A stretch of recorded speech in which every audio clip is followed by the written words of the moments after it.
বন্ধুরা, শাপলা দিয়ে চিংড়ি মাছ একটা রেসিপি আমি আপনাদের সামনে দেখাবো।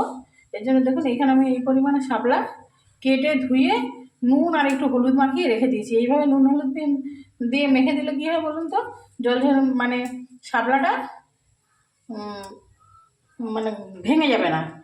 আর একটু চিংড়ি দেখুন, আর চিংড়ি বেছে নিয়েছি, আর এর সঙ্গে চিংড়ির মাথাও একটু বেটে নিয়েছি, রসটা বার করে নিয়েছি। এবার দেখুন কীভাবে আমি শাপলা তরকারিটা তৈরি করি। প্রথমে দেখুন কড়ার মধ্যে একটু সামান্য, এইসব রান্নায় কিন্তু একদম তেল চলবে না, সামান্য একটু তেল, তাহলে কিন্তু খেতে ভালো লাগবে না।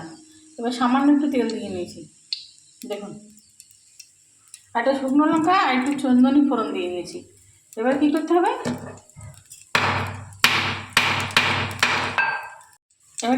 চিংড়ি আর চিংড়ির মাথাটা আমি এর মধ্যে নুন হলুদ দিয়ে ভেজে নিয়ে ফিরে আসছি। চিংড়ি আর চিংড়ির মাথাটা আমি ভালো ভালো করে নিয়েছি। এবার আমি কী করবো, শাপলাটাকে মধ্যে দিয়ে দেবো, আর আছে দুটো কাঁচা লঙ্কা চেরা এর মধ্যে। এবার নুন কিন্তু এখন আমি দেবো না, একটু পরে দেখবো যে লাগে তাহলে আমি দেবো। এবার এইভাবে এর মধ্যে থেকে জলটা বেরোবে, ওই জলটাতেই মাখামাখা হবে। আর 5 মিনিট পরে দেখুন জলটা বেরোবে, কিন্তু তাও মাখামাখা হবে বলে, তরকারি হবে বলে আমি একটু সামান্য একটু জলের মধ্যে দিয়ে দিলাম। এটা কিন্তু ভাজা হবে না। এবার একটু 2 মিনিট ফুটিয়ে দিই, তারপরে আমি ফিরে আসছি।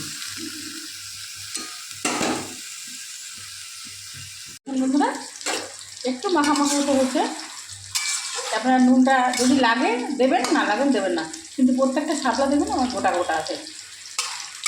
এবার আমি একটা পাত্রে নামিয়ে নিচ্ছি। অসাধারণ টেস্টি একটা রেসিপি। ভিডিও যদি ভালো লাগে পাত্রে নামিয়ে নেব। আর ভিডিওটি যদি ভালো লাগে লাইক কমেন্ট শেয়ার সাবস্ক্রাইব করতে ভুলবেন না। ধন্যবাদ।